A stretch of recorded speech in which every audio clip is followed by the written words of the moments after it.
Time Walker is a 1982 horror film from director Tom Kennedy.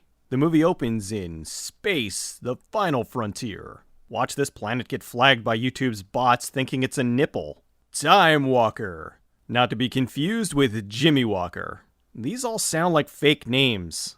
Robert Random, Sam Chu Jr., Melissa Prophet, Sherry Belafonte Harper. Oh, wait, no, that one's real. While the opening credits roll, we hear some archaeologists investigating King Tut's tomb. I guess they couldn't afford to film it, but they left it in the movie anyway. Very good. Under representation of Nefertiti, Professor. 12 centimeters. An earthquake we can't see opens up a secret compartment in the tomb. Inside, they find a sarcophagus surrounded by bodies covered in green stuff. After almost dying in a stupid way, they pack up the sarcophagus and have it shipped to California Institute of the Sciences. Alright, all of you get in the truck. I'm shipping you to another school. The professor is getting his students to take the coffin out while Linda gets some pictures for a press conference. Once they're in the lab, they take the lid off to see what's inside. Ah, an ancient Egyptian pachinko machine. In walks the loudmouth jerk Peter. The professor has the students take off the second layer, and we see a hastily wrapped mummy covered in lime Kool-Aid. Professor, why would he have been given a hasty burial? A question a child might ask, but not a childish question. The professor has one of his students get some samples of the green stuff. Explain to me again why they aren't wearing biohazard suits? Mike gets some of the green stuff on his arm, and I'm sure he'll be fine. They take some x-rays of the mummy. Peter is getting a little too excited by this. Ready? Aim. Fire. Wait, they're all in the room during the x-rays. Why aren't they wearing these things? Parker notices the x-ray dose is off the charts and unplugs the machine. You've been x-raying this mummy with 10 times the normal dose. So that's bad, right? The professor doesn't want to glow, so he calls off the rest of the x-rays. The professor's dusting off an ancient Ouija board. It seems there's some fraternizing between the professor and his student Susie. That night, Peter's checking out the x-rays. He notices in one of them there's a secret compartment. Peter checks out the coffin and finds some sort of crystals hidden within. He steals them and takes a new x-ray so nobody else knows. Uh-oh. All that radiation woke up the mummy. Peter's going to deliver the x-ray and hides the original. The professor gives Susie the mold to deliver to another professor to check out. Oh, honey, before you go, what do you think of this? Is this your new back tattoo? 3,000 years in a coffin? I think the mummy's hungry. The next day, the professor and Susie are looking at the x-ray. He points out how it doesn't appear human. They see the compartment and go to check it out. Looks like the mold has become Jell-O mold. Why would she try to touch it?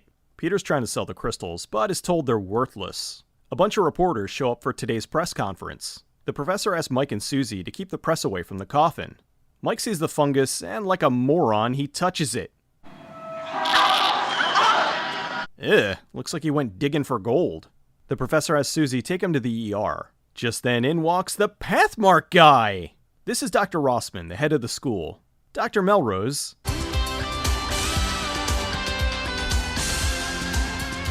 is looking at the fungus under a microscope. The basement of this building will only be seen in greeno-vision.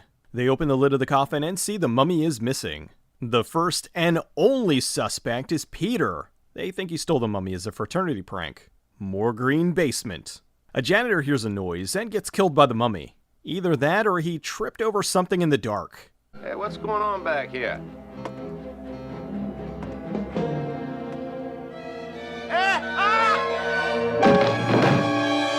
Dr. Hayworth is showing the professor and Dr. Melrose Mike's hand. That looks delicious! This is why we don't touch 3,000-year-old fungus! The doctor tells them the fungus keeps reproducing, so they're gonna have to amputate. So what you're saying is we should not trust the fungus. Hey, I don't remember this part in Mystery Science Theater. Peter's spying on Jenny and gets busted by his girlfriend Sherry. She rushes inside and, hey, you forgot the groceries! To make up for it, Peter gives Sherry one of the crystals. They went a little overboard with the score here.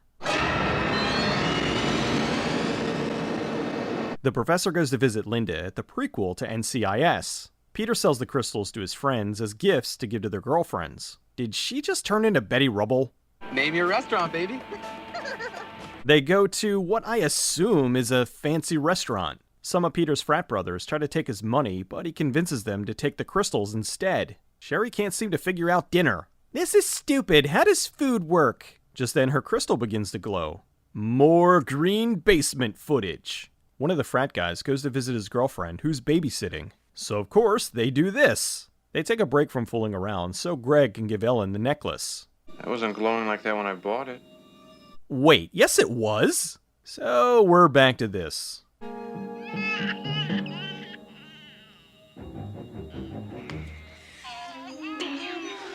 Yeah, I'm a parent. Welcome to my world, kids. She goes to see the baby, but gets the first ever recorded mummy goon arm. I think she's dead. Greg takes her to the hospital and is in shock. He tries to explain what he saw to Lieutenant Plummer. The mummy uses the university's power supply to jumpstart his pyramid thing. All the phones ring simultaneously, announcing Job's triumphant rebirth. Rossmore finds out the fraternities are having an Egyptian-themed costume party. Melrose x-rays the fungus, which makes it grow. He calls Hayworth to tell her not to x-ray Ellen, but oh no! Well, I guess now she's dead.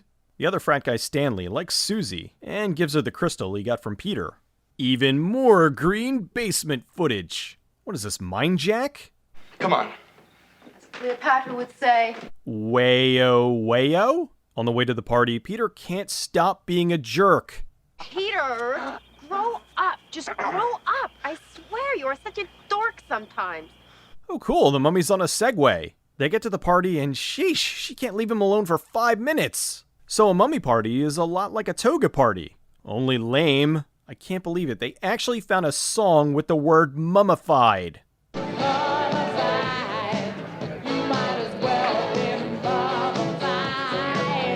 Bill goes looking for Sarah. Can't we make out in public in peace? He finds Sarah going home with a guy who is way too big for this car. Do you find something comical about my appearance when I'm driving my automobile? If things weren't bad enough, the mummy takes back the crystal and launches him across the yard. Parker goes back to the school to play some Manhunter New York. The party goes outside and finds Bill's body. Excuse me, officer, does this mean the party's over? This is actually a really nice shot. The professor tells everyone there's only one explanation for the mummy. The next day, Susie wakes up the professor. The light hits her bracelet and shines a diagram on the wall. This means something. Susie goes to the library to do some research. Her bracelet glows and uh-oh! Turn on your hot light. The mummy chases her to the roof. Imhotep! Imhotep! She realizes he wants the crystal, but she can't get the bracelet off. He grabs the crystal and knocks her off the roof. Good thing she had on long sleeves or she might have caught the fungus. More! At the hospital, Susie explains what happened. Parker goes to the power room and finds the missing x-ray. They connect the dots and confront Peter. They get the crystal Peter has, but Sherry has the other one. He can levitate? Mummy's a perv. He's watching Jenny take a shower. The mummy traumatizes Jenny, but since she isn't wearing the crystal, he takes it and leaves her alone. Back at the reactor building, the professor finds the mummy's triangle thingy and puts on the missing crystal. The lieutenant shows up and they think the professor took the mummy. Why is he talking like this? Yes, as a matter of fact, you've been getting away with murder. Well, the game is over. And as soon as I call Lieutenant Plummer, you'll be on your way to jail and I'll have what I deserve. The mummy shows up with the last crystal. He puts it in place and now it's time for a laser light show. E.T. phone home? This expression is gold. The lieutenant decides there's only one course of action. Shoot it! The professor takes a bullet for the alien. The alien takes the professor's hand, and I guess he doesn't spread the fungus when he's all charged up. Okay, pal, we gotta trim those nails. They disappear and leave behind a crystal. Why does he insist on picking it up? So this could happen, of course. To be continued. Oh man, I can't wait to see what happens in part 2. Oh, never mind. The movie was shot mostly in and around California State University in Los Angeles, California. Dimitri Villard was a producer who was working with famous industry producer Edward R. Pressman. Villard was looking for something to do on his own and met with writer Jason Williams. Williams presented him with a script about a mummy that awakened after being entombed for thousands of years, and Villard loved it. It had a mix of horror, sci-fi, and even slasher elements, which were very popular at the time.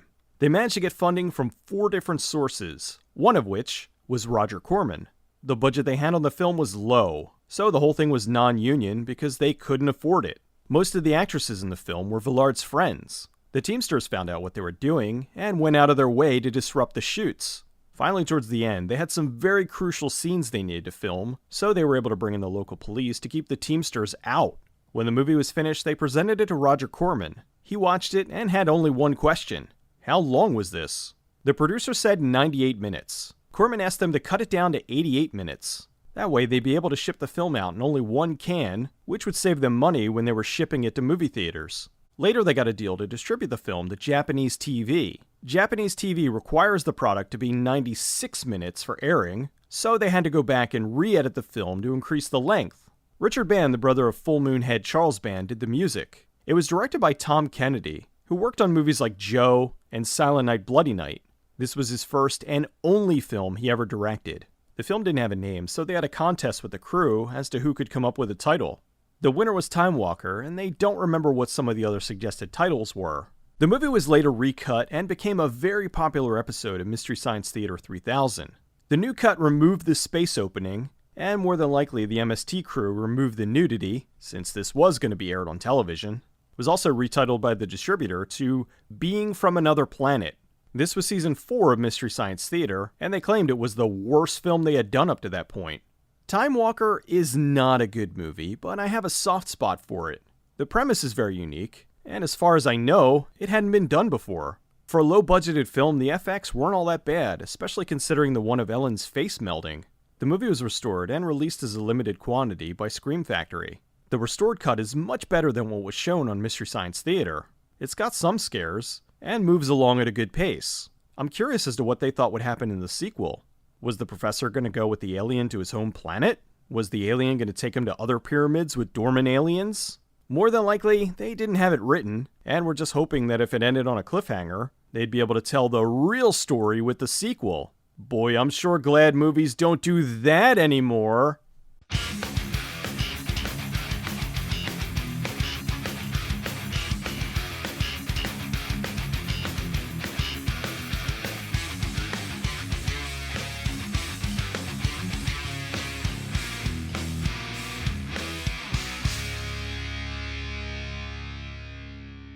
Yes, as a matter of fact, you've been getting away with murder.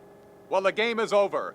And as soon as I call Lieutenant Plummer, you'll be on your way to jail and I'll have what I deserve.